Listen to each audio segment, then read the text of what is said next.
meditación tiene mucho que ver con este aspecto filosófico del budismo, porque al margen de hacia dónde viajemos en nuestra meditación, pero es un ejercicio que nos va desarrollando el pensamiento lógico, que nos va desarrollando el control del pensar. Mientras más trabajemos la meditación, más control vamos a poder tener de nuestros pensamientos. Y eso entonces nos da un nivel intelectual, no en cuanto a coeficiente intelectual, sino en cuanto a desarrollo del pensar más elevado, ¿sí?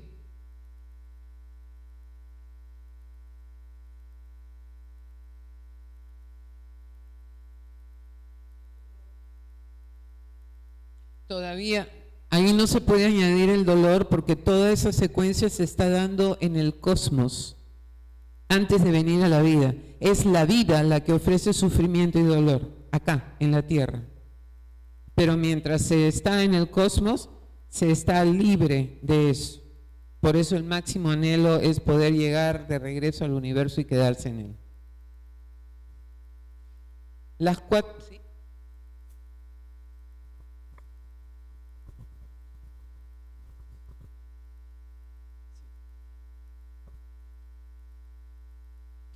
El cielo y el infierno para el budismo no es un plano al que vamos después de morir, como creemos los cristianos. Para ellos, cielo e infierno, que probablemente la traducción a nuestro idioma lo pone en esas palabras que quizá no sean originalmente lo que ellos quieren decir, se refiere a un estado de logro de felicidad aquí en la vida, en la tierra, a pesar de todo.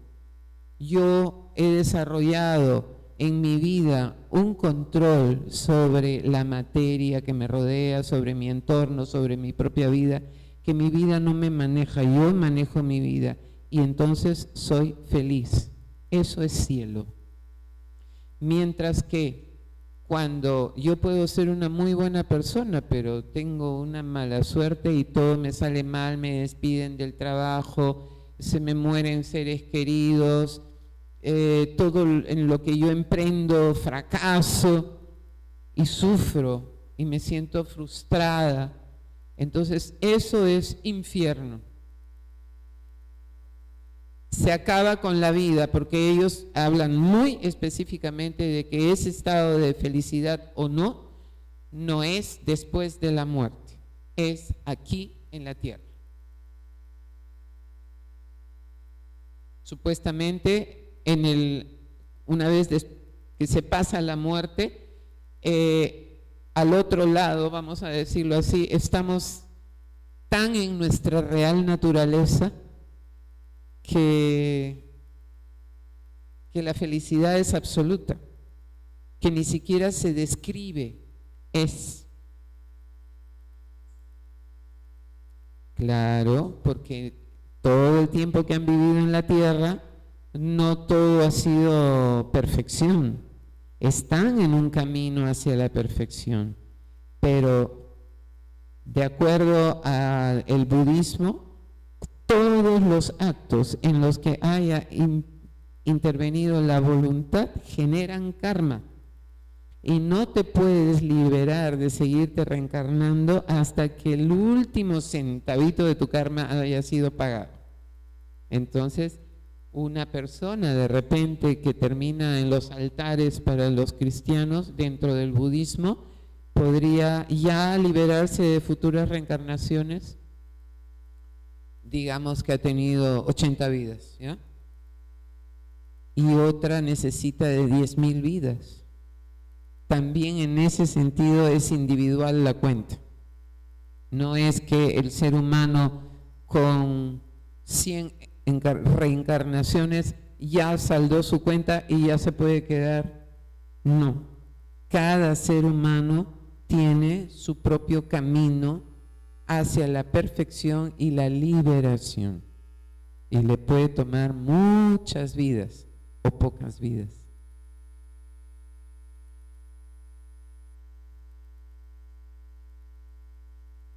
en el budismo hay lo que se llaman pues los gurús, que son los guías espirituales, no son sacerdotes, son ascetas más avanzados, más evolucionados, que tienen dentro de la meditación la capacidad de la regresión como proceso, y entonces ven o intuyen, ¿no?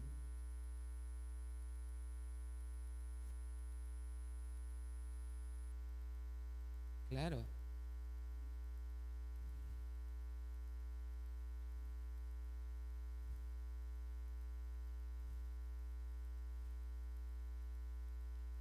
Por eso se hacen infinitas las reencarnaciones, porque puede ser que hace 2 siglos yo haya sido muy buenita en mi comportamiento, en mi moral, en mis relaciones interpersonales, ¿no?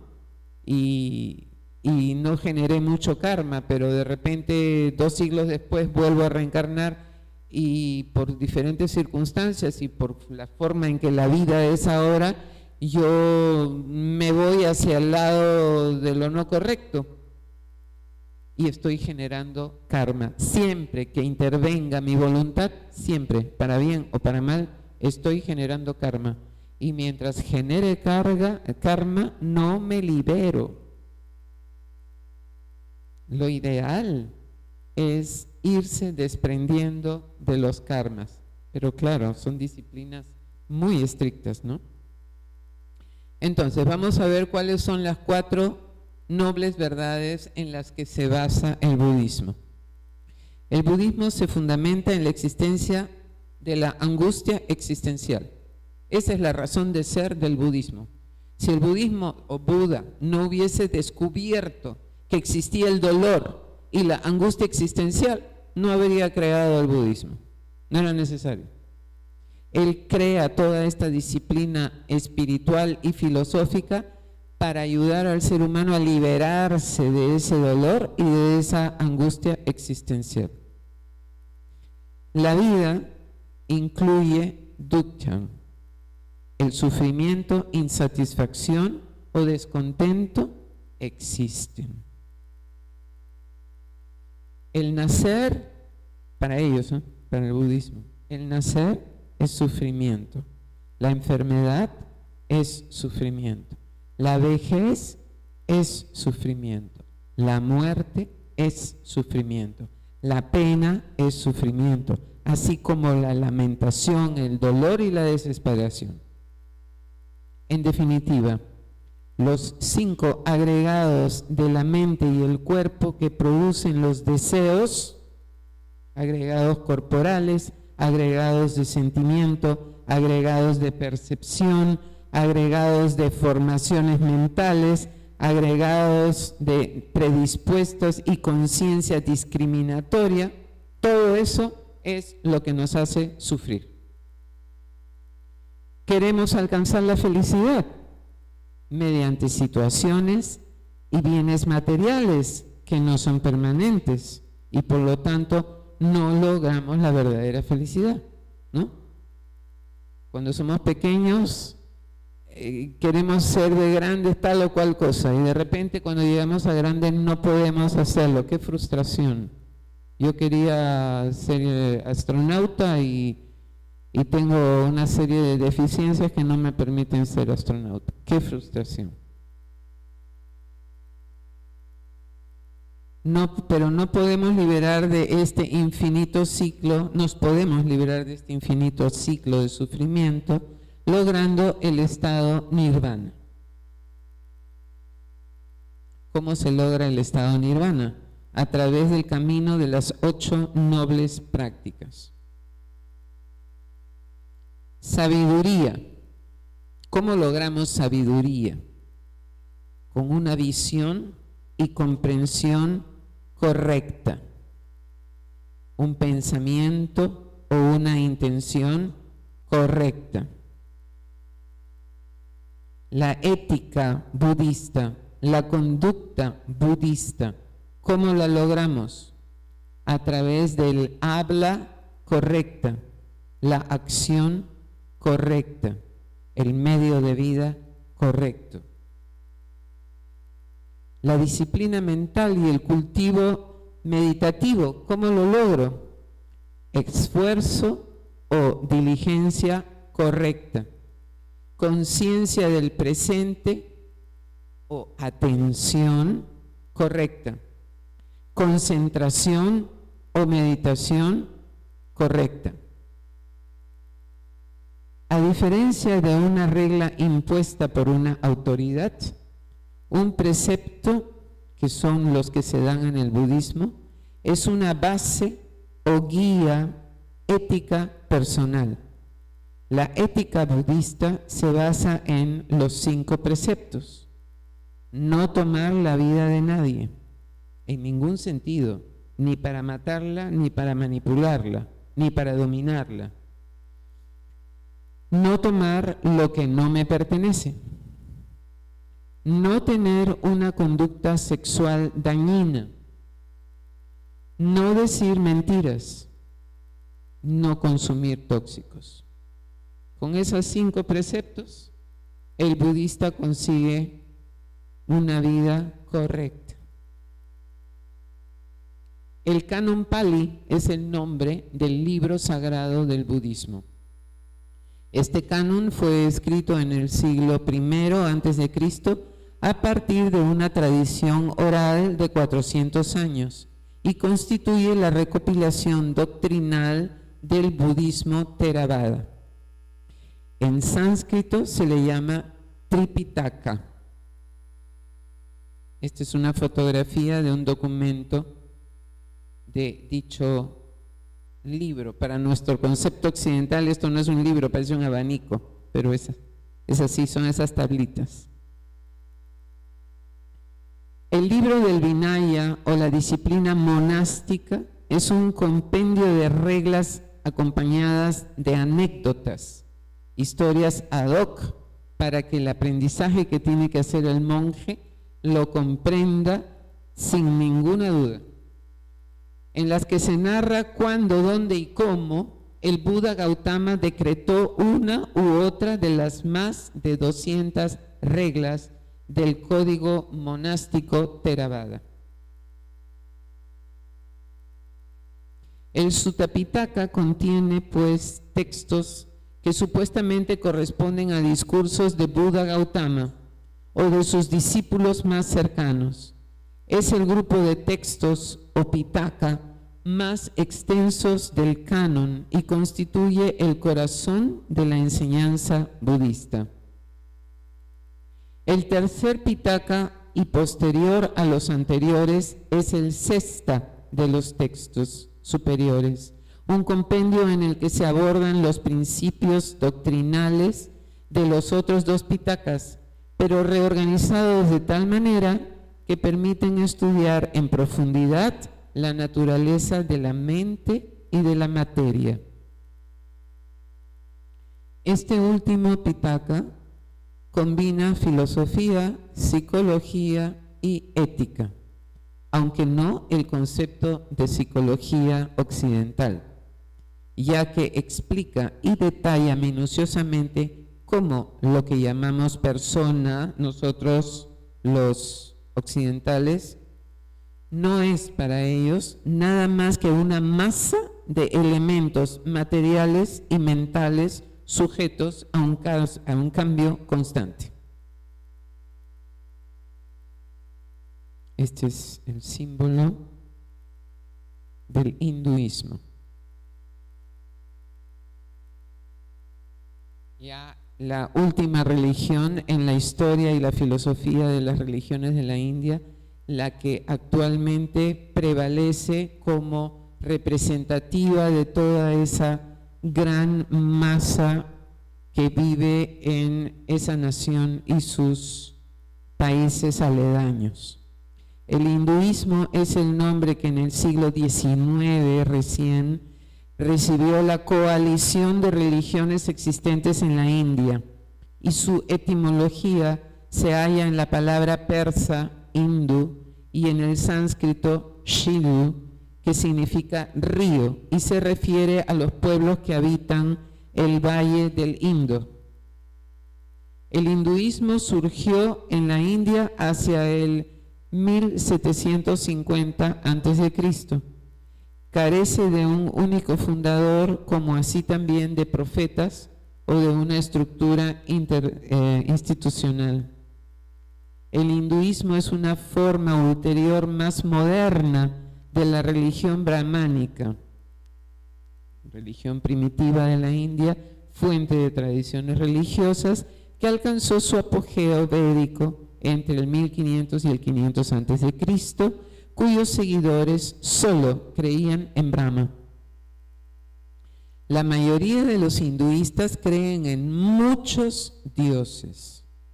Aunque les parezca exagerado, hay más de 1.500 millones de dioses. Me lo han dicho personas de la India que asisten a un templo que hay en la calle Diez Canseco de Miraflores. Por lo que se trata esencialmente de un credo politeísta. Algunos de estos son Brahman, Vishnu, Shiva, Sarasvati, Indra, Lakshmi, Kali y Krishna. Sin embargo, única realidad subyacente, núcleo del credo: al morir el alma reencarna y vuelve a nacer en otro cuerpo. Pueden creer en el Dios que crean. Llegan a tener dioses domésticos, personales, familiares, de clanes, de castas, de barrios. Pero en esa diversidad hay un único principio que los une a todos, y es que al morir el alma reencarna y vuelve a nacer en otro cuerpo. En eso creen todos. Aquí tenemos algunas representaciones. Estos son los 3 dioses principales.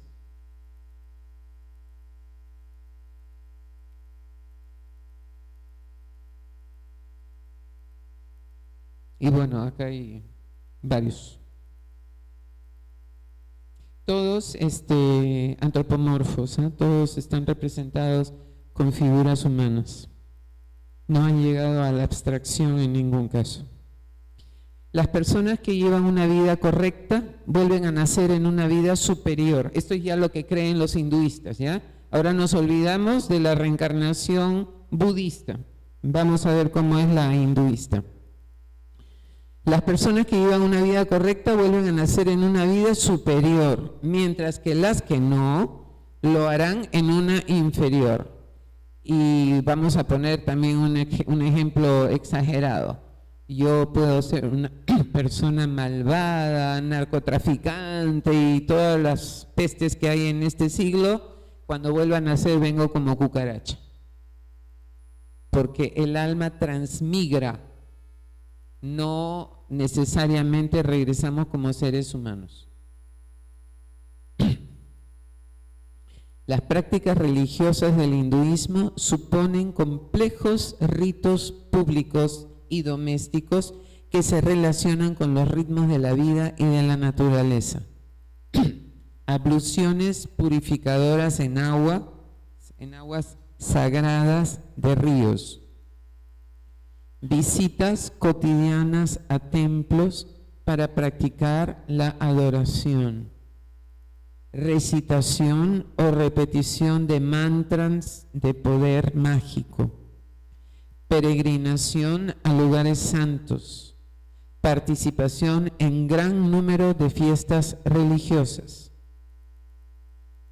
También hay que considerar la gran veneración que los hindúes tienen a todas las formas de vida, especialmente la vaca, productora de leche, a la que el Rig Veda, el antiquísimo Rig Veda, le atribuye un origen divino.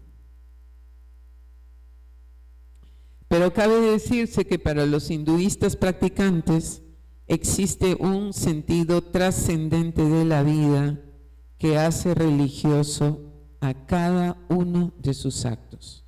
O sea, los hinduistas de la actualidad tienen esa envoltura de religiosidad en su quehacer cotidiano a lo largo de sus vidas. No solamente en la búsqueda de la perfección y de la liberación, sino que consideran sagrada y divina la vida y el entorno, y por lo tanto todo su quehacer está dentro de ese concepto de religiosidad. El hinduismo es un modo de comportarse, una actitud ante la vida y el mundo. El hinduismo no tiene un fundador ni un conjunto de principios establecidos, y sus creyentes tienen ideas muy diversas sobre la divinidad. Sin embargo, existe una serie de características que permiten diferenciarlo al hinduismo de otras religiones. Creen en un Dios o realidad absoluta del que emanan todos los demás, todos los árboles, los animales, el mar, el cielo, todos somos emanaciones de ese único Dios. Pueden adorar a ese Dios abstracto e impersonal, un espíritu universal al que denominan Brahman. Ahí está el de las 3 cabezas. También pueden adorar a uno o varios dioses con formas humanas que intervienen y ayudan a la humanidad. Con esta variedad de creencias, ¿cuál es el núcleo de sus creencias? El hindú es aquel que reconoce cuál es su deber en la vida, su dharma, y acepta la responsabilidad de sus acciones, acepta su karma, los actos y sus consecuencias en las reencarnaciones futuras.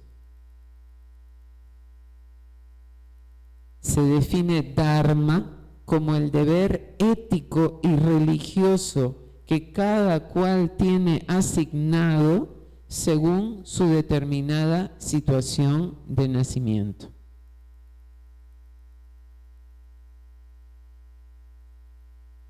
Según el hinduismo, cada persona vive muchas vidas a lo largo de su existencia.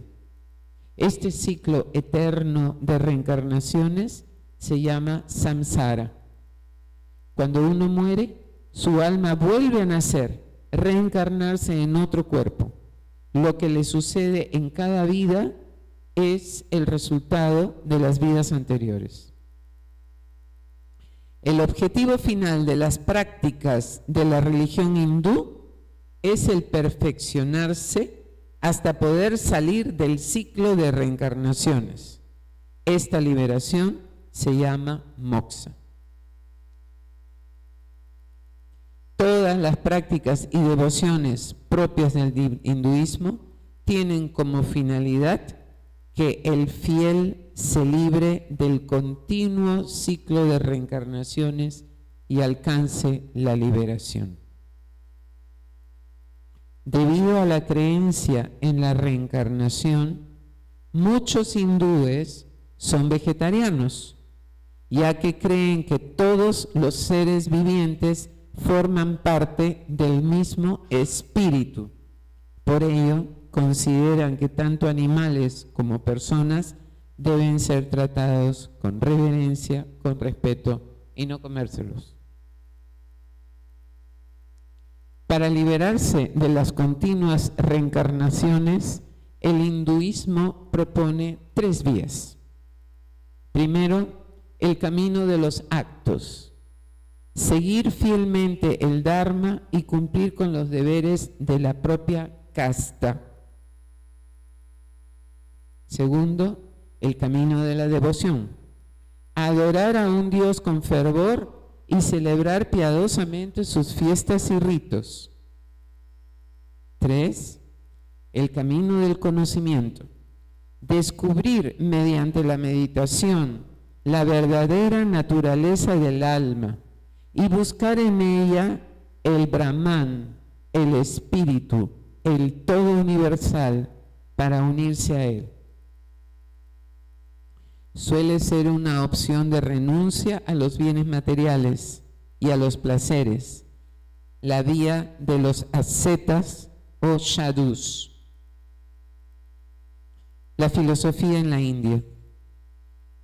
La filosofía, una de las tareas humanas más nobles, tiene como misión la difícil responsabilidad de encontrar las respuestas a aquellas cuestiones que afectan e influyen decisivamente en el rumbo con el que los seres humanos orientan sus vidas. Los griegos definieron esta actividad como amor, philo, de la sabiduría, sofía, y es así que de la combinación de estas dos palabras proviene el vocablo filosofía. En Oriente, y particularmente en la India, la filosofía es denominada darsana, un vocablo sánscrito que significa visión intuitiva e inmediata de la realidad. Esta intuición incluye a la vez los medios necesarios para realizar el objeto de esa visión, que se transforma así en el fin último del ser humano. Darsana es más que una mera búsqueda intelectual de la verdad. Por el contrario, es una actividad que se origina a partir de experiencias concretas que demandan una explicación sistemática y que tiende a comprender y a alcanzar el summum bonum de la vida, o sea, la máxima bondad, la máxima verdad. Está impulsada por un profundo impulso espiritual que lleva a buscar una experiencia liberadora de los condicionamientos del tiempo y del espacio. La filosofía india no busca el conocimiento por el conocimiento mismo, sino que aspira a un conocimiento profundo del Ser Supremo que traiga consigo la liberación de todo cautiverio. Se trata de una tarea intelectual y ascética a la vez, que conduce a la visualización de la realidad última. En el pensamiento indio no es sencillo distinguir entre filosofía y teología como dos ramas del saber independientes. Ambas van juntas como partes integrantes de cada darsana, es decir, de cada sistema o escuela filosófica nacida en suelo indio. La literatura védica es profundamente religiosa. Sus himnos y narraciones describen la naturaleza de los dioses y las prácticas rituales según las distintas circunstancias de la vida humana.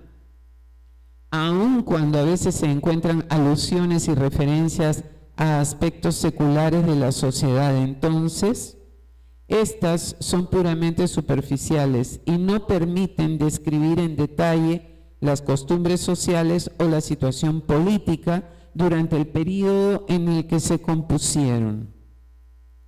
Está claro que los dioses védicos no son el principio absoluto que dominará la filosofía Vedanta en siglos posteriores, sino seres que surgieron en los primeros momentos del proceso evolutivo del mundo.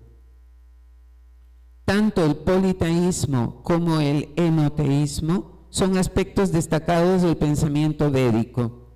De todos modos, se aprecia una tendencia monística a simplificar la multiplicidad de divinidades con un principio único que sostiene y da forma a todas las demás. Durante este largo periodo se observa una tendencia progresiva a considerar el universo como algo que ha emanado a partir de un gran ser original que a veces aparece como inmanente al universo y otras veces como trascendente.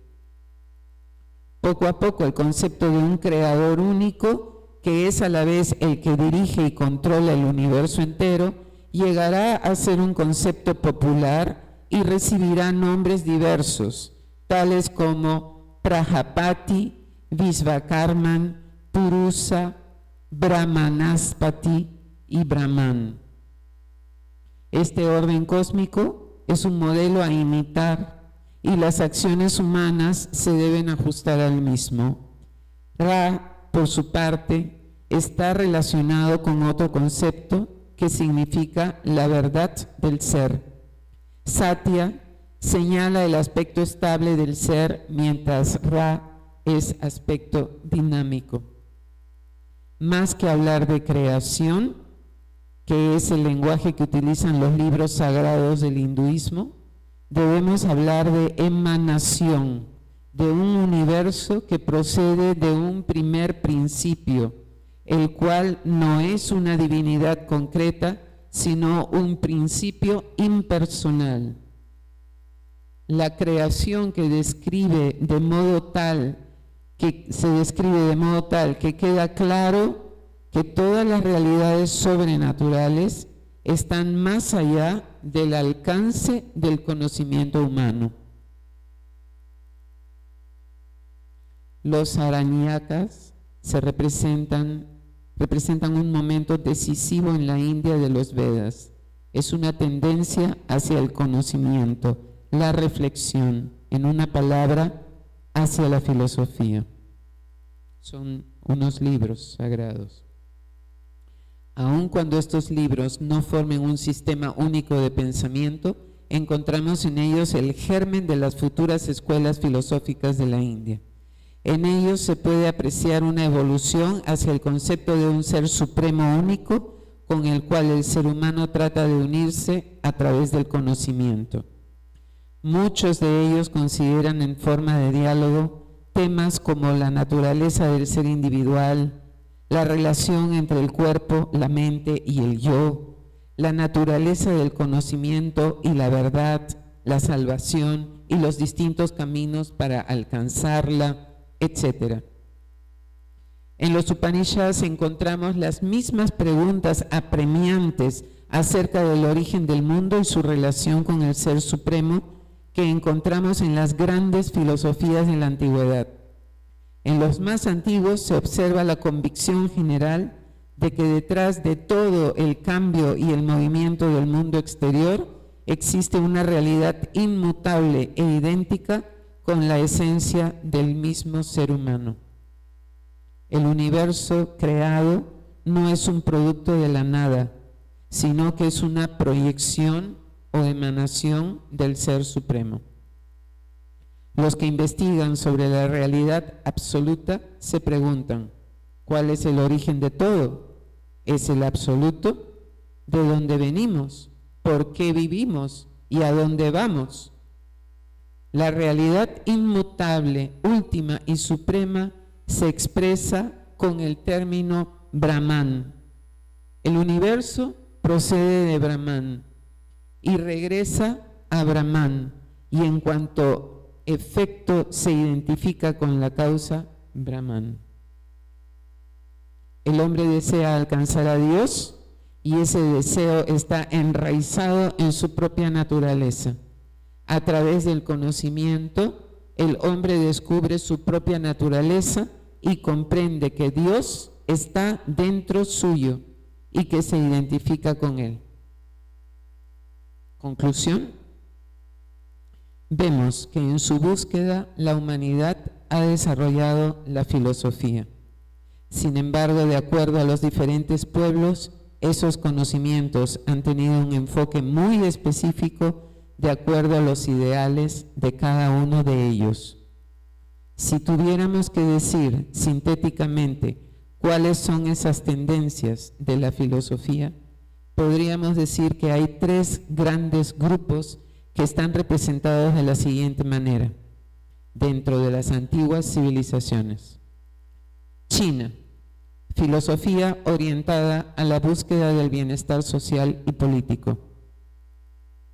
India, filosofía orientada a la búsqueda de la salvación y trascendencia del ser.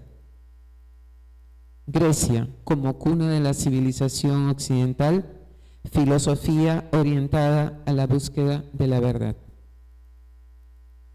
Y con eso, queridos amigos, hemos terminado por hoy.